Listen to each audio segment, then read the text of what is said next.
espacio donde los diputados debaten proyectos de ley para su aprobación, modificación o rechazo. En una misma sesión pueden tratar varios proyectos de ley. Las sesiones ordinarias comienzan el 1 de marzo, cuando el presidente de la Nación inaugura el periodo ante la Asamblea Legislativa y se extiende hasta el 30 de noviembre. El Poder Ejecutivo puede convocar a sesiones extraordinarias o prorrogar las sesiones ordinarias. La sesión es dirigida por el presidente de la Cámara de Diputados, que administra el uso de la palabra y las distintas instancias del funcionamiento.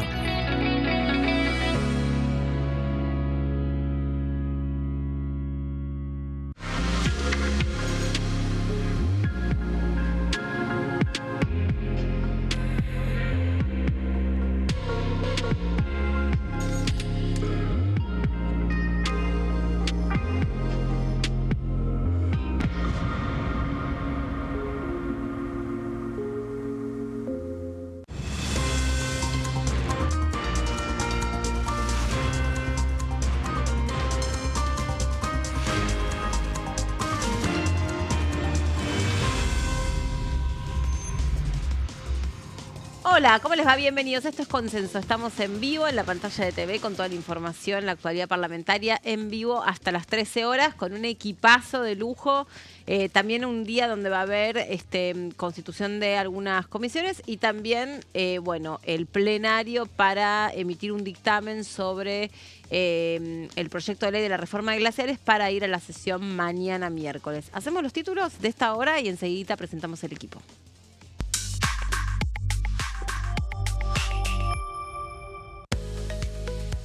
Ley de glaciares. Se oficializó la sesión en diputados. Esto va a ser el miércoles 8 a las 15 horas.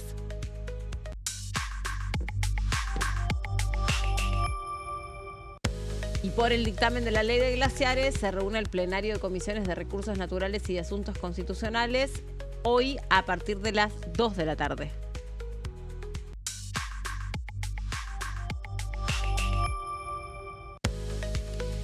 Tres comisiones para este martes. Continúan diputados la conformación de estas comisiones para la elección de autoridades. Muy bien, acá estamos. Hola, Coti, ¿cómo estás? Buen día, Meli, ¿qué tal? ¿Cómo va todo? Muy bien. Bueno, siguiendo de cerca el plenario de comisiones del tema glaciares. Sí, con mucha expectativa. Ya tenemos confirmación de varios invitados, así que en un ratito los repasamos. Dale, ahora lo repasamos. Está actualizando todo lo que tenés que saber sobre una ley que la verdad tuvo muchísimo interés. Participaron muchísimas personas de diferentes maneras, así que por eso vamos a estar contando todos los detalles. Para ir mañana al recinto con este tema, Jessy. ¿Qué tal, Meli? ¿Qué tal, ¿Cómo Coti? Sí, a partir de las 15 horas mañana está pedida ya la sesión especial con este único tema. Veremos si hay intenciones de la oposición de que se cuelen otros temas, pedidos de interpelación, pedidos de informe. Veremos si pueden prosperar o no. Bueno, sí, políticamente está pasando de todo. Hay algunas denuncias penales que pidieron hicieron algunos diputados. Hay pedidos de informe, como decís vos. Hay también un reclamo respecto de la posición argentina sobre el conflicto en Medio Oriente, a donde se está requiriendo la neutralidad. Hoy es un día clave. La verdad que es imposible mantenerse al margen de esto, porque ayer el presidente Donald Trump en conferencia de prensa anticipó una hora máxima como ultimátum, fijó el horario de las 21 horas como el horario máximo de ultimátum si no se abre el estrecho de Hormuz. Si eso no sucede, se termina con Irán. Así como suena, y en este sentido, después de algunas declaraciones que hizo el presidente Javier Milei a un medio español también, hay un grupo de diputados que está pidiendo, que la Argentina se mantenga neutral. Hoy también hubo un atentado, por lo menos confirmado, sobre una sede diplomática israelí en Estambul, y después hubo otro hecho que todavía no, por lo menos hasta donde yo vi, no estaba directamente conectado, pero que llamó mucho la atención, que era sobre el Canal de Panamá. Que hace encender un poco las alertas aquí en la región de Latinoamérica y el Caribe, ¿no? Respecto de algunas conectividades o algunas conexiones que pueden ser importantes. Después está toda la cuestión vinculada al petróleo. Ustedes se imaginan si no se destraba esto y si no se reabre este estrecho, ya saben que el mundo entero está ahí como especulando con el precio del petróleo, ¿no? Claro, bueno, y sin ir más lejos, para traerlo ya a nuestro país, estuvo el tema ya desde ayer, como por la subida que tuvo el precio del gas, los colectivos están funcionando con menos frecuencia. Los que viajamos ayer lo habremos notado y padecido. Sí. Estaban estallados los colectivos. Bueno, veremos también qué sucede con eso, porque es parte de un reclamo que están haciendo las empresas. Bueno, es que el mundo está también pendiente de todo esto.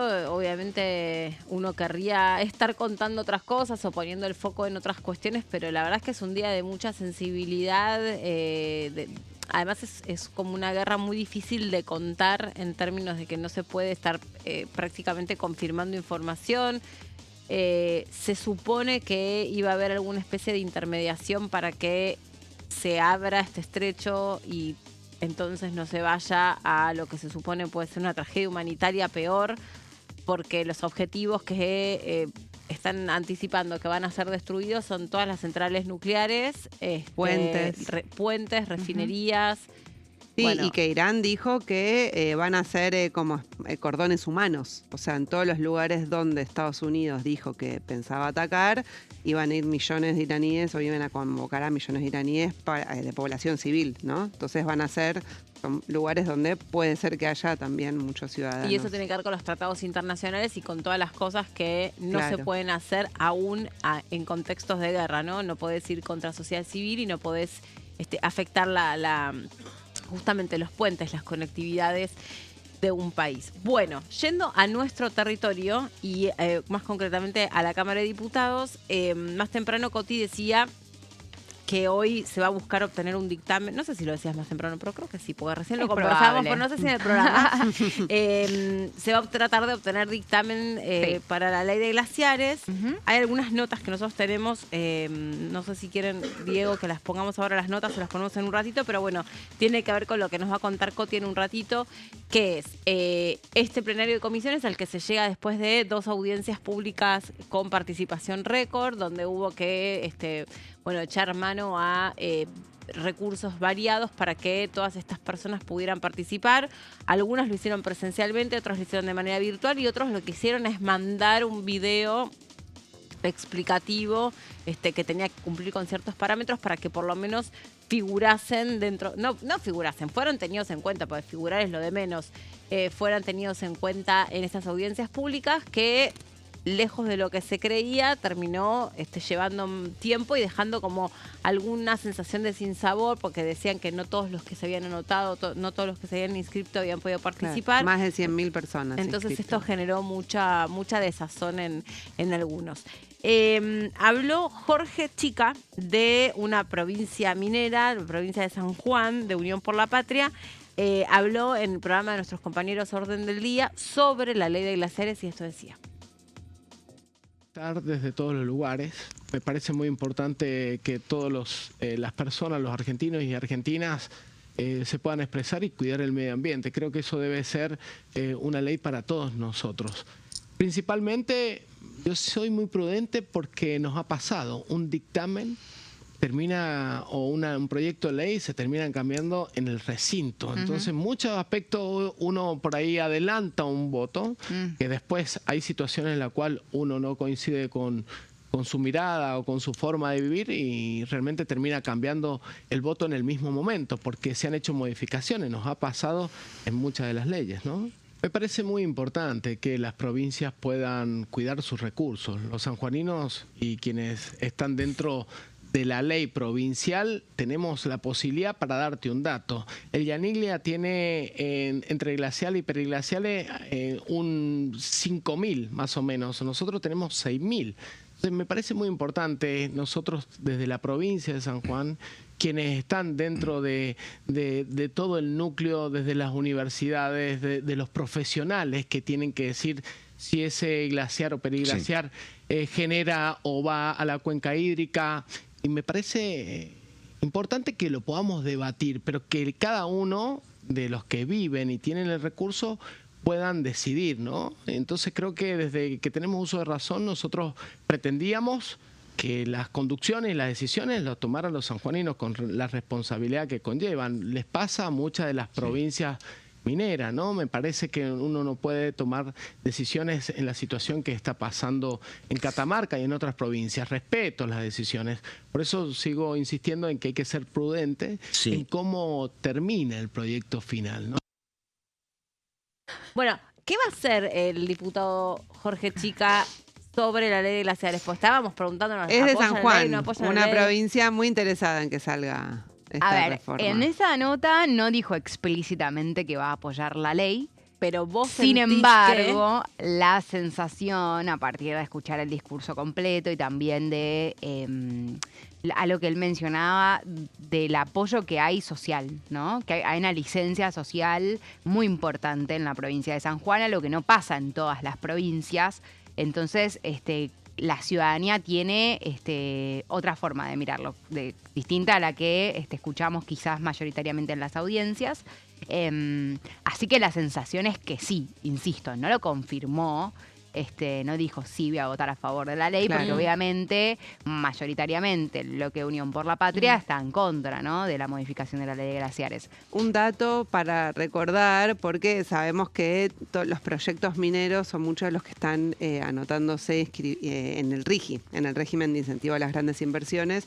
Jorge Chica fue uno de los que votó a favor en la exacto. ley Bases, aunque Unión por la Patria estaba en contra de ese régimen, él votó a favor porque, bueno, también San Juan es una provincia interesada en ese tipo de regímenes por la minería. Sí, es decir, no sería la primera vez y entiendo también que a pesar de que sabemos que hubo salidas, ¿no?, del bloque Unión por la Patria, de Catamarca, de Tucumán en primera instancia, podrían mantenerse dentro del bloque a pesar de tener esta diferencia. Hay una comprensión, digamos, ¿no?, desde el bloque de las necesidades de las provincias y de que aunque Claro. haya cosas que no estén alineadas con el resto. No, y está el antecedente también de Sergio Uñac, el senador Claro. del bloque liderado por José Exactamente. Mayans, que votó a favor de la reforma. Bueno, y hoy se está hablando que puede ser uno de los candidatos incluso del Instituto Tal Patria. cual. Sí, Claro. junto con Corpachi, que también de Catamarca, que obviamente acá tienen un bloque separado, pero en el Senado no, y bueno, votaron ambos a favor de la ley. Muy bien.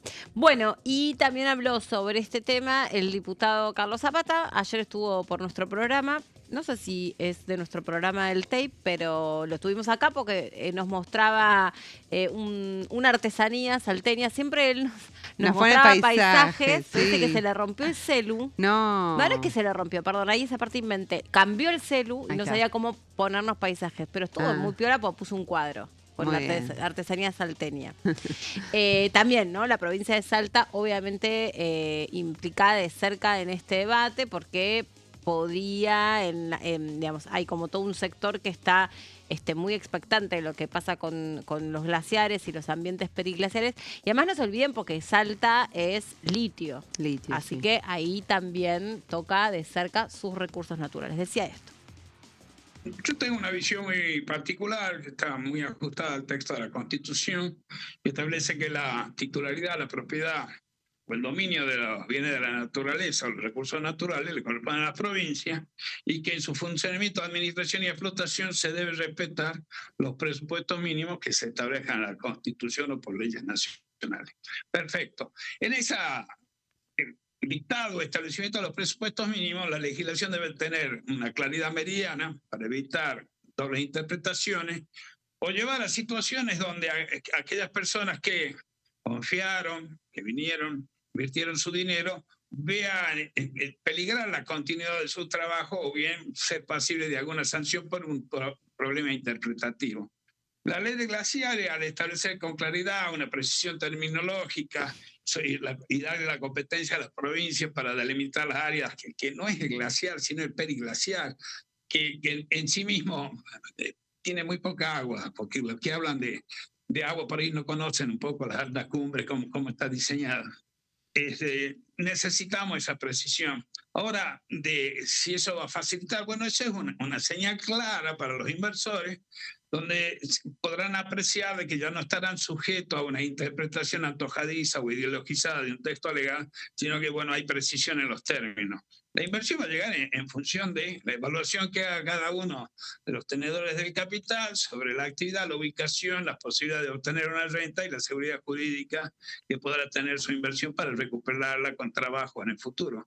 Para provincia como Salta, provincia pobre, que está bastante limitada por esta razón y por otras razones dictadas desde una mirada muy de Buenos Aires, limitada en explotar o utilizar los recursos naturales para mejorar la calidad de vida de sus habitantes, es una buena señal. Yo espero que esta señal sea tomada por los inversores y las inversiones que ya están planificadas, anunciadas, se vean multiplicadas hacia el futuro. De nada nos sirve descansar o vivir sobre una riqueza inconmensurable como puede ser la mineralógica de la puna salteña si no podemos explotarla y no podemos transformarla en un buen estándar de vida de la gente que vive por ahí. Y algunos de ustedes conocen cómo se vive en la puna. Ustedes podrán ver que hay gente que vive en un ambiente donde hay mucha riqueza en el subsuelo, pero se vive en un atraso prácticamente en el siglo XIX, diría. Bueno, Coti, contanos todo lo que sabés a partir de ahora del plenario de la Ley de Glaciares. Bueno, a ver, de cara a la sesión de mañana, que es a las 3 de la tarde y que tiene el único tema oficialmente, ¿no?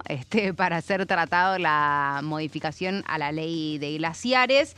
Tiene, obviamente, antes que pasar por el plenario, como decíamos hoy, a las 14 horas. Pero también está bueno saber quiénes firmaron el pedido de sesión para el miércoles, porque ahí ya tenemos indicios de cómo pueden llegar a ser esas votaciones, cómo puede llegar a ser también hoy la firma del dictamen. A ver, obviamente que el pedido fue firmado por La Libertad Avanza, ¿no? Diputados del oficialismo, también diputados del PRO, también de la Unión Cívica Radical de la provincia de Mendoza, Pamela Verasay.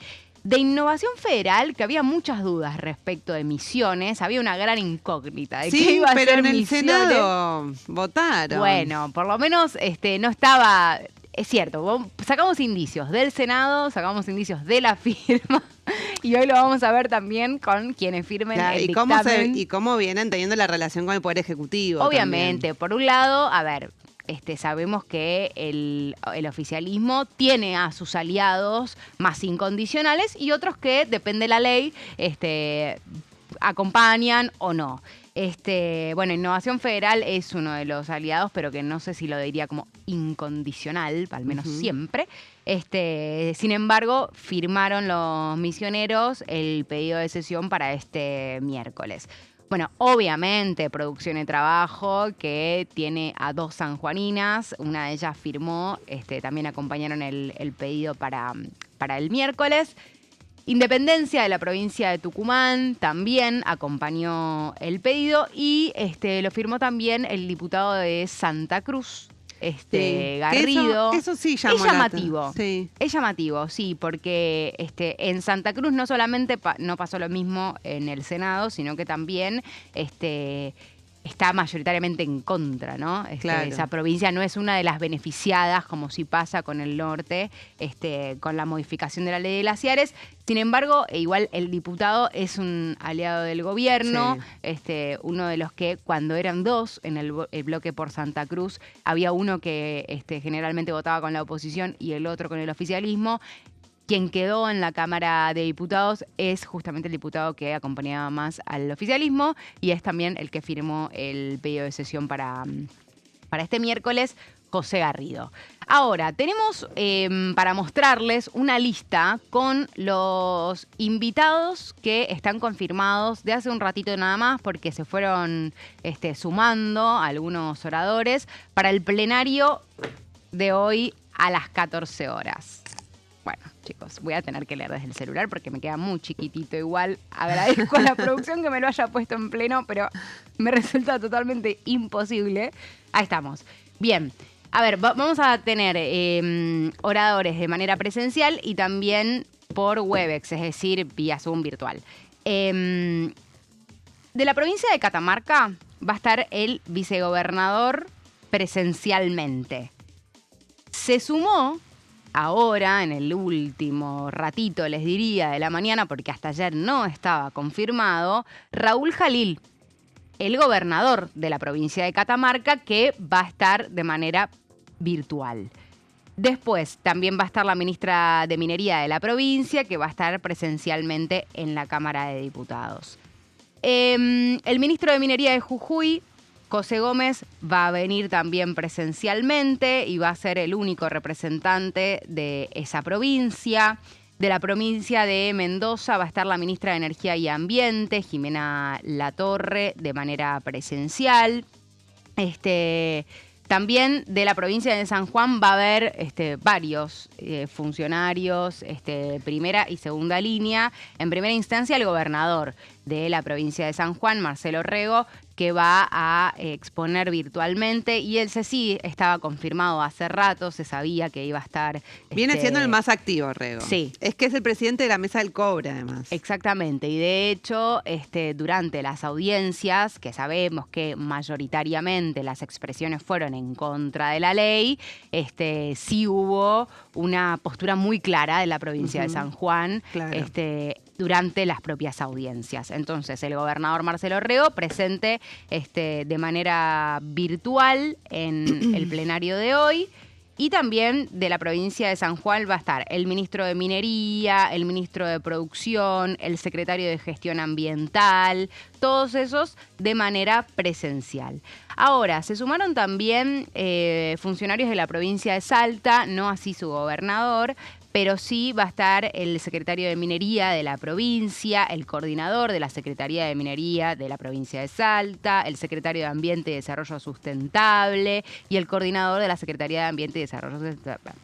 Todos esos van a estar de manera virtual, en representación de la provincia de Salta, que hasta hace un rato no tenía confirmación de ningún funcionario por parte de la provincia. Así que se sumaron en el último ratito.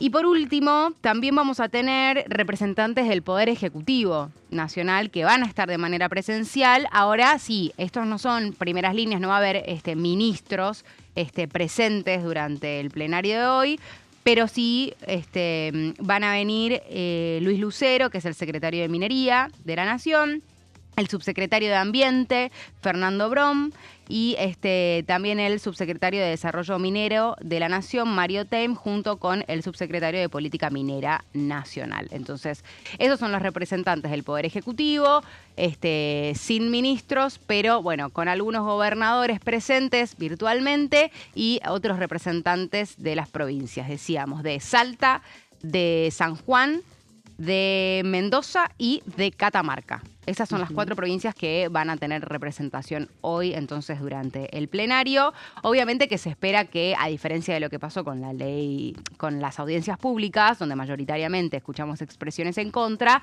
bueno, hoy probablemente escuchemos expresiones a favor, ¿no? De la modificación de la ley de glaciares. Bueno, hacemos una pausita con toda esta información. En un ratito les contamos cómo seguimos. También las comisiones que restan armarse en el día de hoy, más allá de esto que va a pasar un poquito más tarde con el plenario que se reúne para ver si puede emitir dictamen. Pausa muy cortita y seguimos adelante con Consenso. Ya venimos.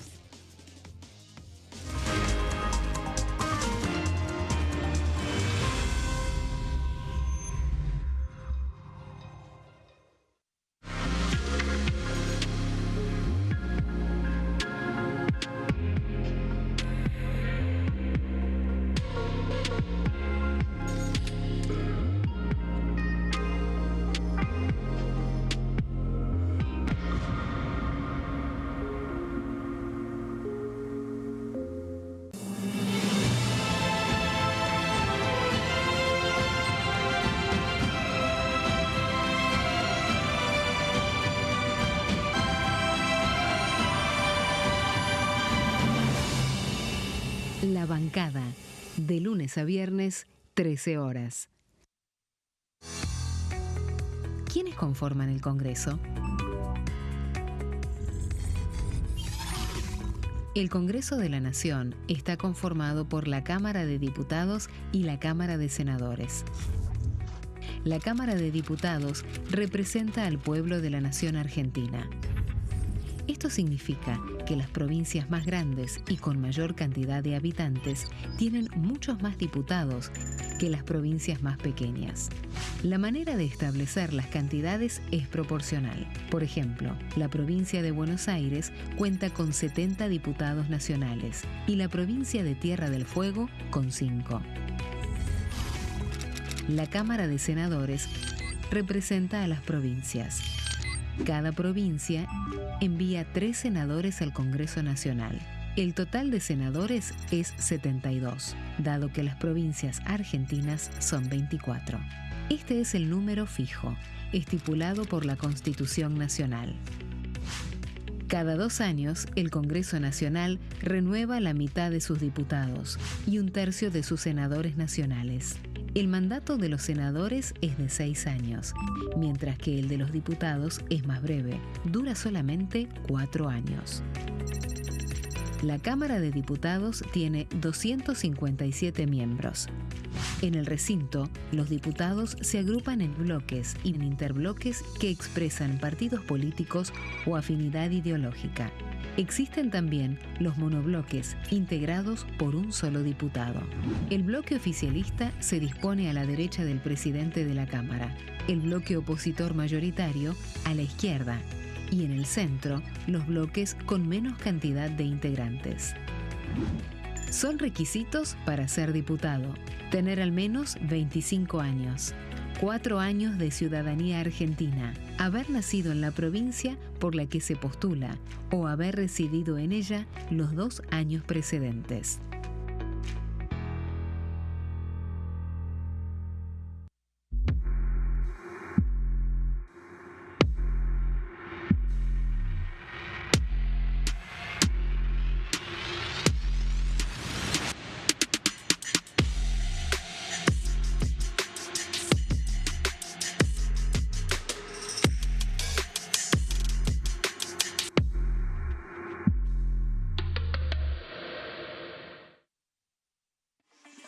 Leyes en un minuto. Acuerdo Mercosur-Unión Europea. Este acuerdo surge luego de 25 años de negociaciones entre ambos bloques y fue ratificado en diputados con 203 votos a favor, 42 en contra y 4 abstenciones. Gracias a esta ley, se crea una de las zonas de libre comercio más grandes del mundo, alcanzando a casi 800 millones de consumidores. En un contexto de fragmentación económica, funciona como una alianza estratégica de cara al futuro. Los puntos más importantes del acuerdo son: la eliminación de impuestos y aranceles de importación, lo que facilita el comercio bilateral y la cooperación técnica entre ambos bloques. El acuerdo no se limita a bienes físicos, sino que también incluye regulaciones sobre servicios, propiedad intelectual y desarrollo mutuo. Además, establece un mayor acceso al mercado europeo para productos como carnes, vinos y agroindustria. Adicionalmente, contempla el ingreso de maquinaria y vehículos de origen europeo. Tras ser aprobado por el Congreso, Argentina y Uruguay se convirtieron en los primeros países del Mercosur en ratificar el acuerdo. Este acuerdo consolida una alianza comercial estratégica entre ambos bloques.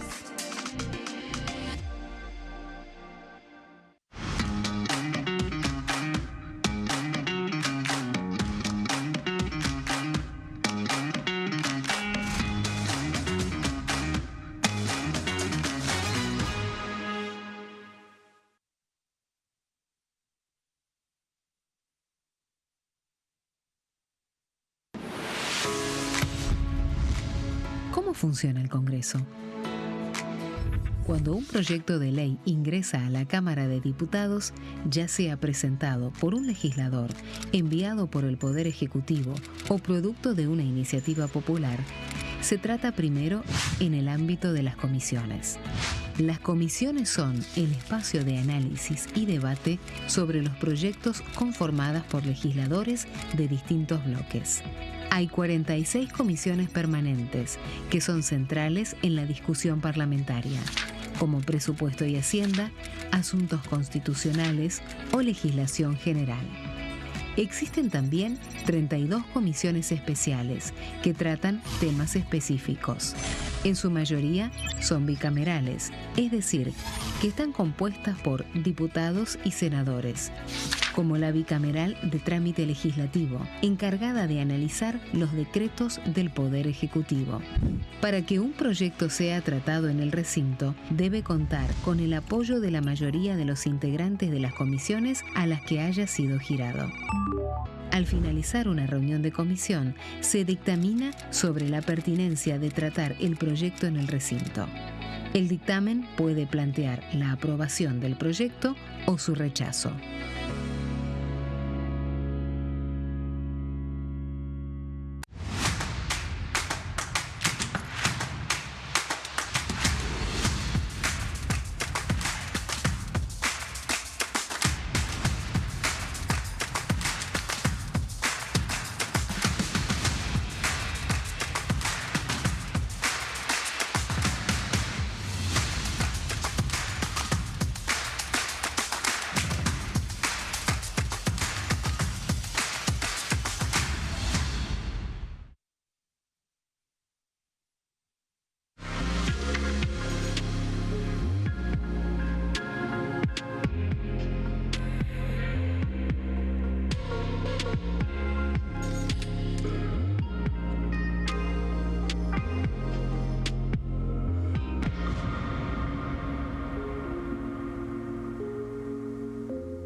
No sé.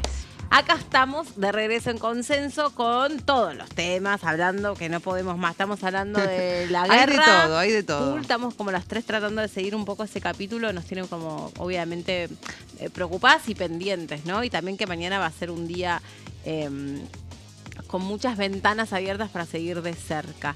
Bueno, vamos a contar también que hay 3 comisiones para este martes que se van a terminar de constituir. Mira, lo tenemos en placa. Hermosísimo esto. Mira. A las 13 horas la comisión de Mercosur.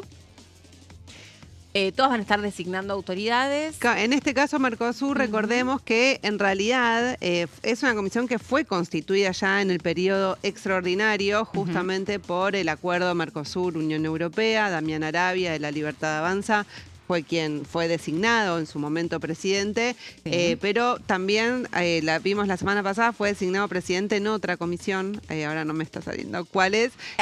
Sí. Entonces, bueno, quizás para que no queden dos, porque no es que está prohibido. Tenés razón.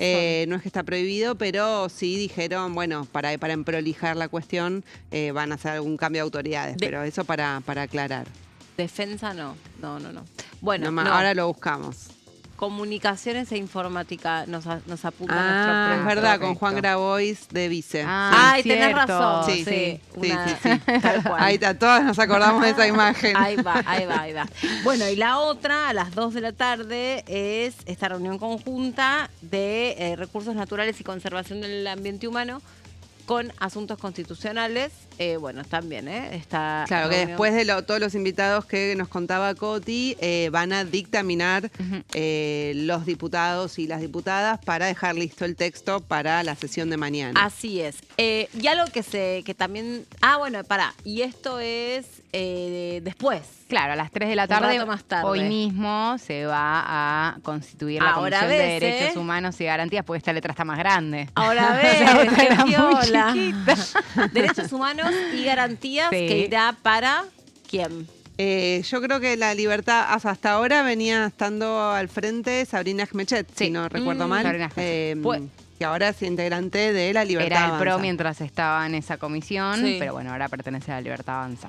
Y quedó una más ahí en la plaquilla. Previsión y Seguridad Social. Ok. Sí.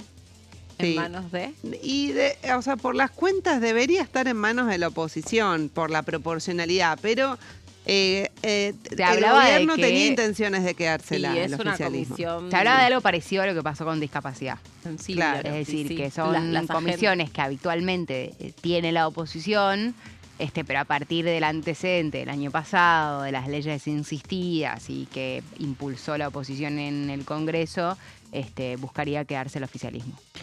Bien.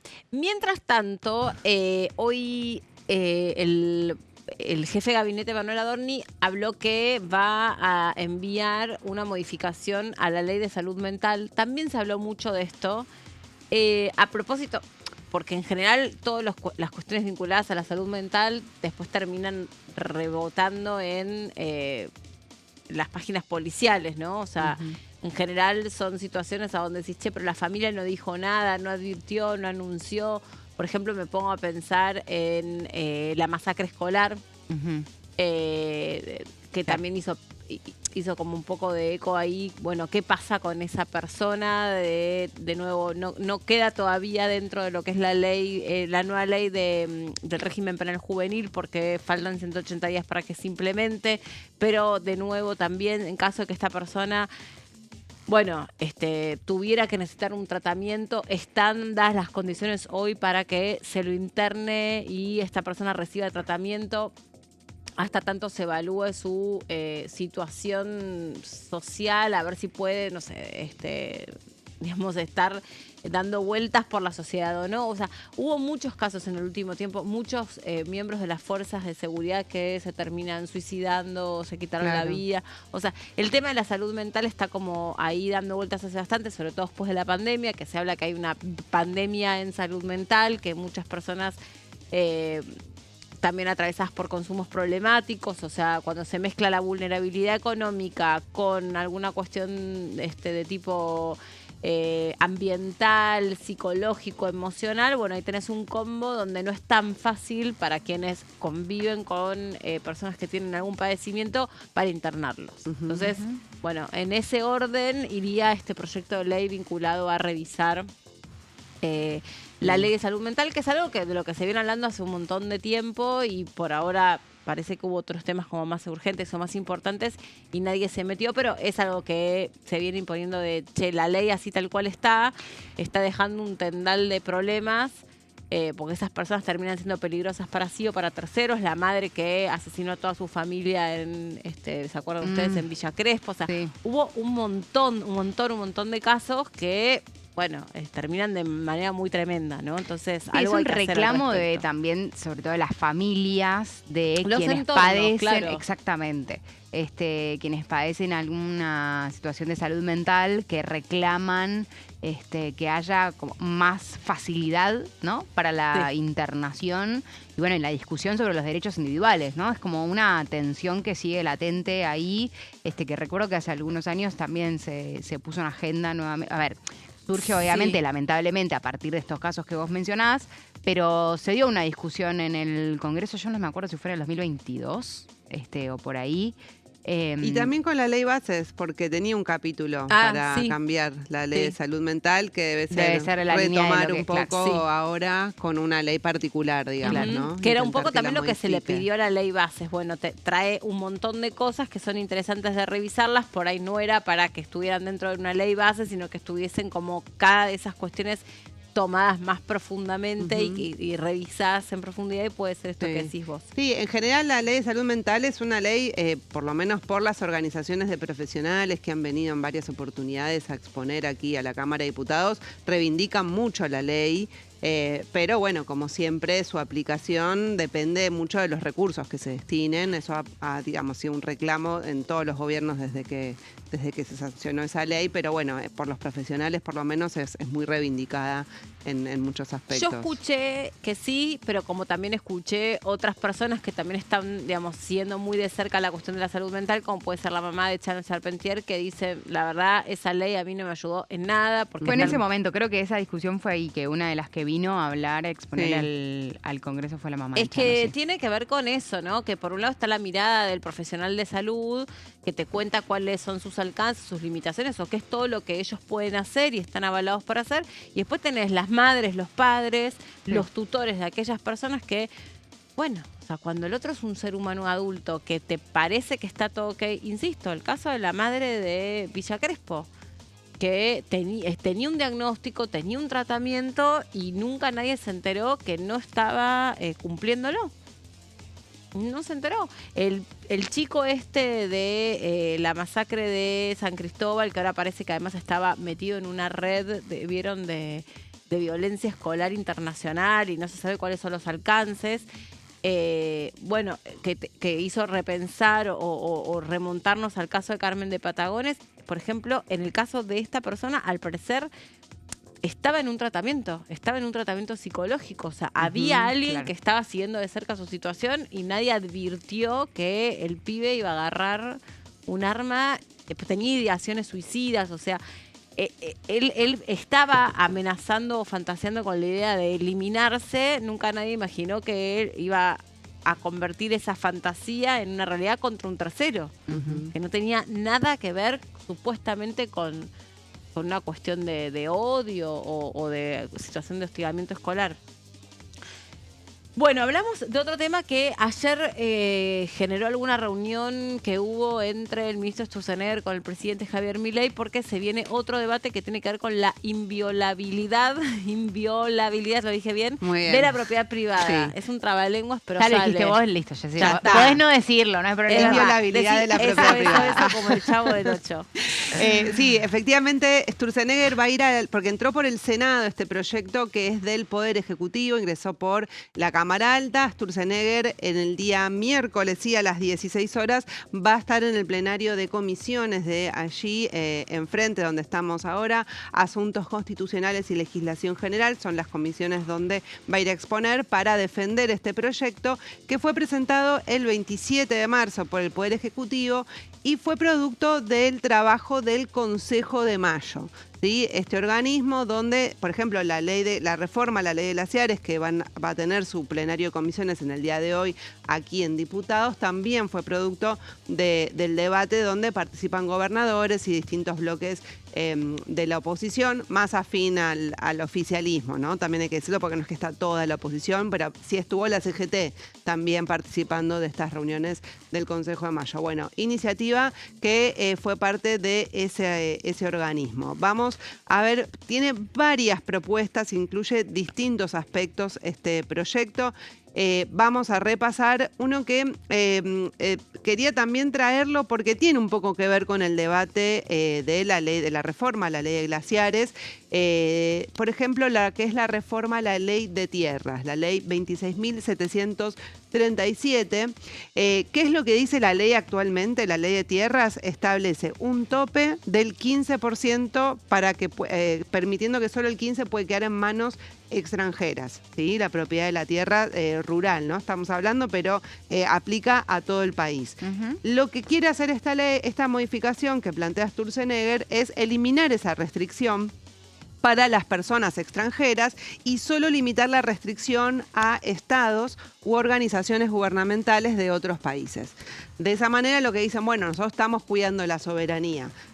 Las personas extranjeras podrían venir, invertir, hacerse de distintas propiedades superando ese 15%, que pueden ser más de 1.000 hectáreas, pero no lo podrán hacer estados u organizaciones gubernamentales de otros países. Así que este va a ser un tema importante y que está un poco atravesado también con el debate de la ley de glaciares, y el que viene también. Vamos a la siguiente placa para ver lo que es una reforma también a la ley de manejo del fuego.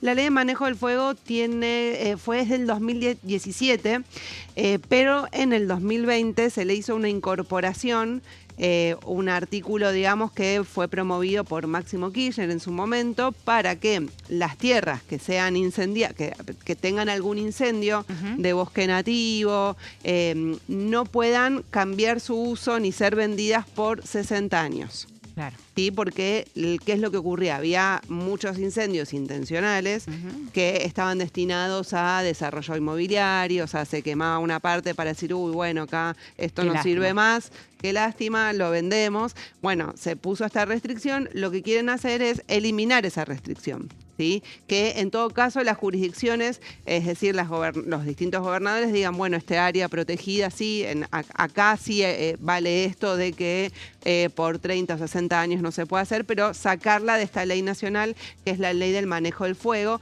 que recordamos porque a veces hay confusiones, hubo también un intento de modificarla por el decreto 70-2023, la ley de manejo del fuego. No es una ley que fue derogada, ¿sí? O sea, siempre lo que intentó hacer el gobierno fue modificar algunos artículos. Este es el más importante porque lo que dicen es que, bueno, Si hay un incendio que no fue intencional, un propietario de la tierra no puede vender, por ejemplo, ese lote que fue incendiado por 30, 60 años. ¿Y qué hace? No puede hacer nada con eso. Bueno, entonces quieren sacar esta restricción con el argumento de que eso podría ayudar a inversiones, a desarrollo de nuevos proyectos y demás. Estos son dos de los puntos que incluye, pero tiene más. Vamos a la siguiente placa para repasar otro de los puntos que tiene. Código Procesal Civil y Comercial lo que propone es un cambio para hacer desalojos más rápidos, que no duren más de 5 días y que puedan ser restablecidos esas propiedades a sus dueños. Lo que dicen es que hoy ocurre que se tarda mucho tiempo en todo ese proceso, entonces quieren acelerarlo. Y después lo que tiene que ver con el registro de la propiedad del inmueble, son más digitalización de varios trámites para hacerlos más rápidos, más fáciles. Pero tenemos un cambio más que propone este proyecto de inviolabilidad de la propiedad privada, que tiene que ver con la ley conocida como, en la siguiente placa, la ley de barrios populares. Una ley que lo que hacía era intentar que haya un registro donde también en barrios que hoy están, digamos, en la informalidad de alguna manera, puedan darle los títulos de propiedad a sus habitantes. Bueno, lo que hace es que esto dejaría de estar en manos de nación, o sea, dejaría de ser una ley nacional, y le da ese registro de barrios populares a las provincias y a los municipios.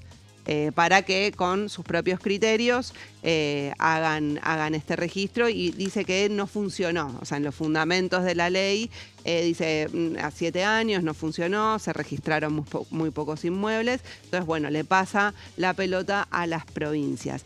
Y también tenemos la ley de expropiaciones 21.499, debatida la semana pasada a partir del fallo por YPF.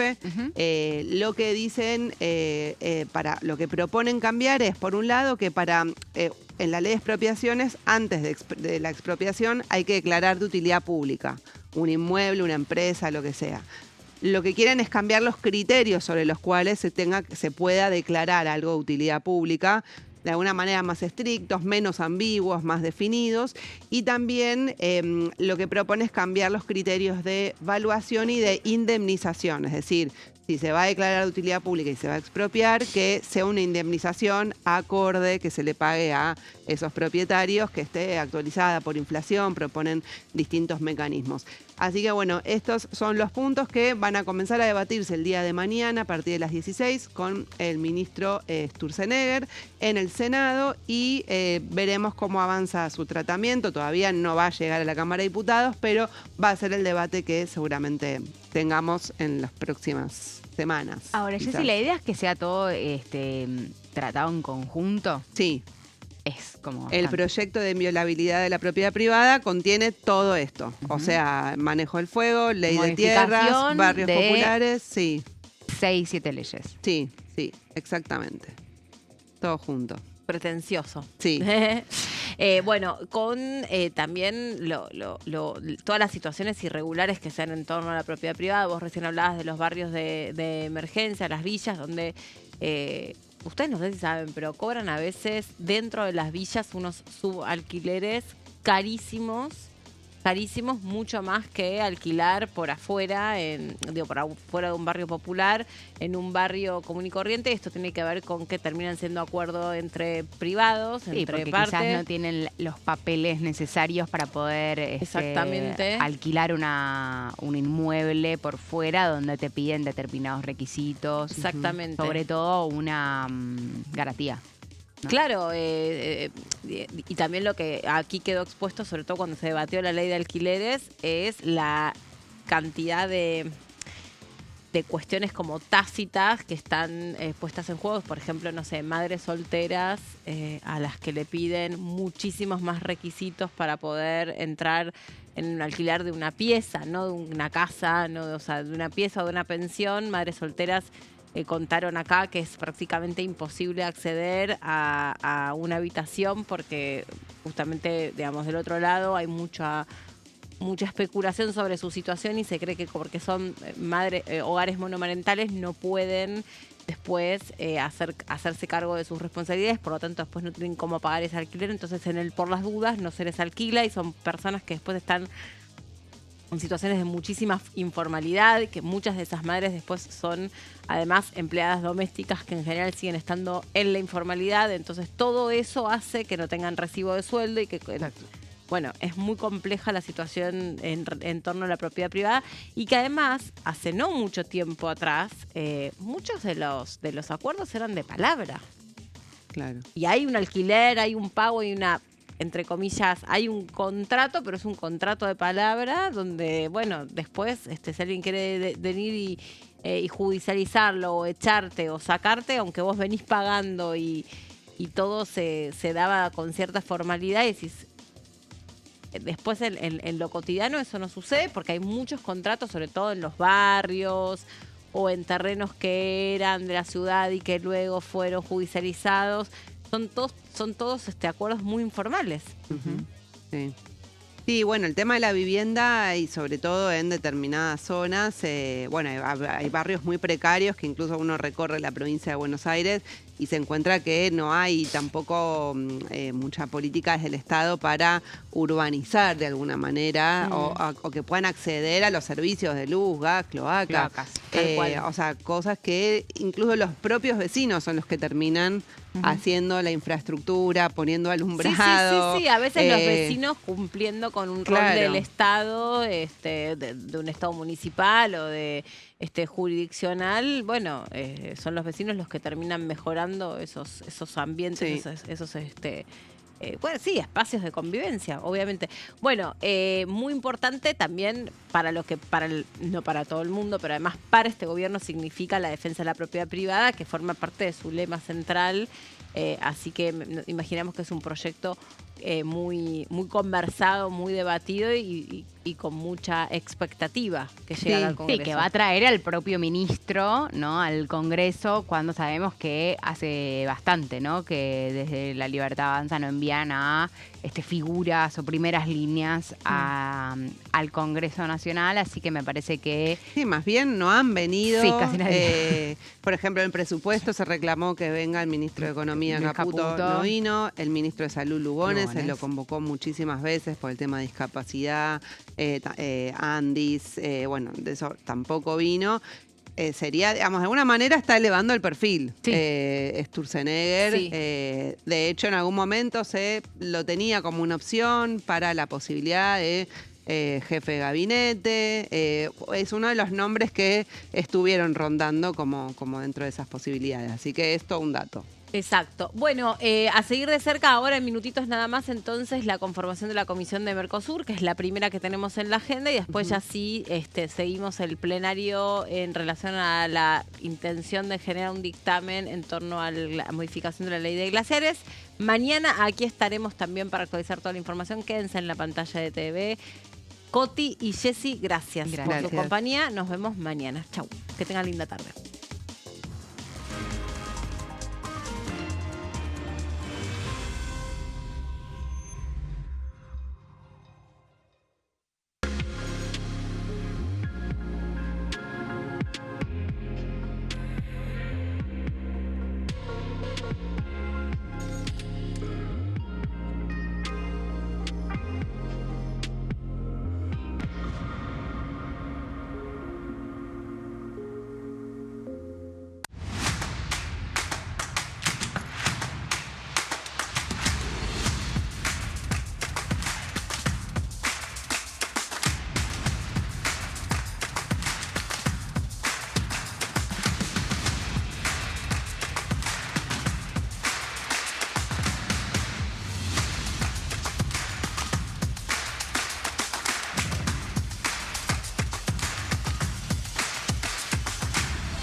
Leyes en un minuto.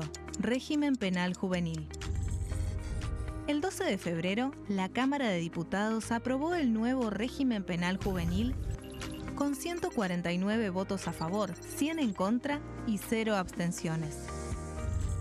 A partir de esta ley, se baja de 16 a 14 años la edad en que las personas pueden ser juzgadas penalmente.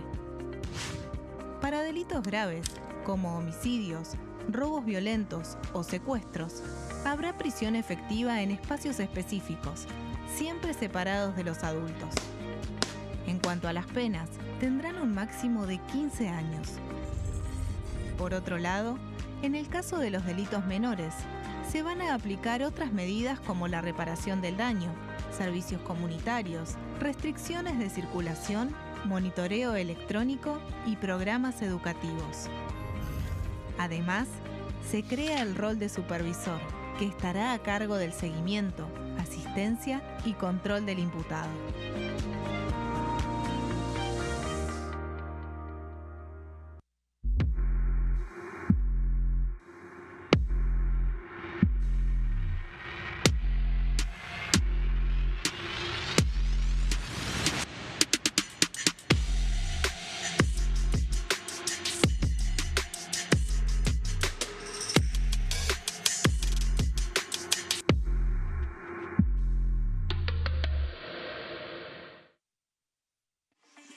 Leyes en un minuto. Acuerdo Mercosur-Unión Europea. Este acuerdo surge luego de 25 años de negociaciones entre ambos bloques y fue ratificado en diputados con 203 votos a favor, 42 en contra y 4 abstenciones. Gracias a esta ley, se crea una de las zonas de libre comercio más grandes del mundo, alcanzando a casi 800 millones de consumidores. En un contexto de fragmentación económica, funciona como una alianza estratégica de cara al futuro. Los puntos más importantes del acuerdo son la eliminación de impuestos y aranceles de importación, lo que facilita el comercio bilateral y la cooperación técnica entre ambos bloques. El acuerdo